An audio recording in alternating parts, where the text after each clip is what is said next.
What you're about to experience is a rare moment in musical history. We're going to open the vaults, turn back the clock, and spend an hour with some of the greatest American performers of all time.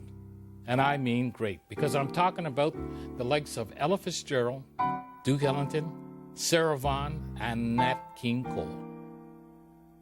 These artists, all of them black, changed the face of American music forever and opened doors for every black performer who came after. The road to stardom is never easy, but for these men and women, it was harder still, because they lived in the United States during an era when racism was legal and sometimes lethal.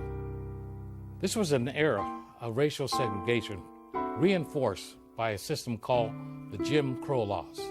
Jim Crow was a fictional character from the early minstrel shows where white performers used black face paint and stereotype to mock and lampoon African Americans. The impact of these laws lasted well into the 1960s throughout much of the United States.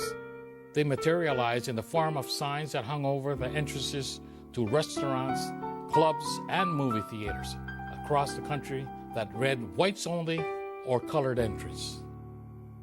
Many of the artists we are about to see were victims of the Jim Crow laws to such a degree that they were barred from sleeping or eating in the very hotels and clubs that they were booked to perform. Despite it all, they triumphed. They took their music where the work was, at home or abroad. The results were magical.